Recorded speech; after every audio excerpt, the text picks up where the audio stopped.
ನಾವು ಕಣ್ಣಿನ ಆರೋಗ್ಯಕ್ಕೆ ಮತ್ತೆ ಸಂಪೂರ್ಣ ದೃಷ್ಟಿಗೆ ಅತ್ಯುತ್ತಮ ಆಹಾರಗಳನ್ನು ತಿಳಿದುಕೊಳ್ಳೋಣ. ಎಲ್ಲರಿಗೂ ನಮಸ್ಕಾರ. ನಾನು ಡಾಕ್ಟರ್ ಸುಷಮಾ ಸೂರಂ, ಕನ್ಸಲ್ಟೆಂಟ್ ಆಫ್ಥಾಲ್ಮಾಲಜಿಸ್ಟ್. ಒಂದನೇದು ಬಣ್ಣದ ತರಕಾರಿಗಳು.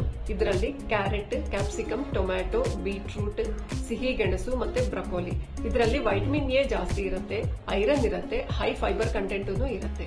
ಎರಡನೇದು ಬಣ್ಣದ ಹಣ್ಣುಗಳು ಅಂದ್ರೆ ಪಪಾಯ, ಆಮ್ಲ, ಸಿಟ್ರಸ್ ಫ್ರೂಟ್ಸ್, ಬೆರ್ರೀಸ್, ಸ್ಟ್ರಾಬೆರ್ರೀಸ್ ಇದೆಲ್ಲ ಬರುತ್ತೆ. ಇದರಲ್ಲಿ ಐರನ್ ಕಂಟೆಂಟ್ ಜಾಸ್ತಿ ಇರುತ್ತೆ, vitamin A, vitamin C, vitamin ಇನು ಸಿಗುತ್ತೆ, ಹೈ ಫೈಬರ್ ಕಂಟೆಂಟ್ ಇರುತ್ತೆ, ವಾಟರ್ ಕಂಟೆಂಟ್ ಜಾಸ್ತಿ ಇರುತ್ತೆ, ಕ್ಯಾಲರೀಸ್ ಲೋ ಇರುತ್ತವೆ. ಮೂರನೇದು ಹಸಿರು ಸೊಪ್ಪುಗಳು ಅಂದ್ರೆ ಕೊತ್ತಂಬರಿ, ಪುದೀನ, ಕರಿಬೇವು, ಹರಿವೆ ಸೊಪ್ಪು ಮತ್ತೆ ಪಾಲಕ್ ಸೊಪ್ಪು. ಇದರಲ್ಲಿ ವೈಟಮಿನ್ ಎ ಜೊತೆಗೆ ಹೈ ಫೈಬರ್ ಕಂಟೆಂಟ್ ಇರುತ್ತೆ, ಮತ್ತೆ ಜಿಂಕ್, ಸೆಲಿನಿಯಂ, ಕ್ಯಾಲ್ಸಿಯಂ, ಮೆಗ್ನೀಷಿಯಂ ತರ ಐರನ್ ಮಿನರಲ್ಸ್ ಸಿಗ್ತವೆ. ನಾಲ್ಕನೇದು ವೆಜಿಟಬಲ್ ಆಯಿಲ್ಸ್ ಮತ್ತೆ ಡ್ರೈ ಫ್ರೂಟ್ಗಳು.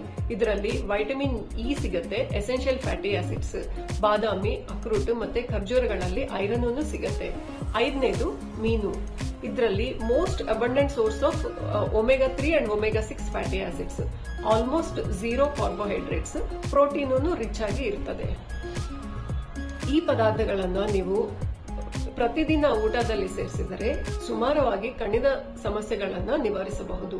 ಕಣ್ಣು ಒಣಗಾಗುವುದು ನಿವಾರಿಸಬಹುದು, ಕಣ್ಣು ಪೊರೆ ಬರುವುದನ್ನು ತಡೆ ಮಾಡಬಹುದು. ಏಜ್ ರಿಲೇಟೆಡ್ ಮ್ಯಾಕ್ಯುಲರ್ ಡಿಜನರೇಷನ್ ಮತ್ತೆ ಗ್ಲಾಕೋಮಾ, ಕಣ್ಣಿನ ರಕ್ತನಾಳ ಸಂಬಂಧ ವ್ಯಾಧಿಗಳನ್ನ ನಿವಾರಿಸಬಹುದು. ಇದರಲ್ಲಿ ಇರೋದು ಆಂಟಾಕ್ಸಿಡೆಂಟ್ ಪ್ರಾಪರ್ಟೀಸ್, ಕಣ್ಣು ಒಳಗಡೆ ಪ್ರೊಡ್ಯೂಸ್ ಆಗುವುದು ಟಾಕ್ಸಿಕ್ ಸಬ್ಸ್ಟೆನ್ಸ್ ನ ನ್ಯೂಟ್ರಲೈಸ್ ಮಾಡಿ ಏಜಿಂಗ್ ಚೇಂಜಸ್ ನ ಡಿಲೇ ಮಾಡ್ತವೆ.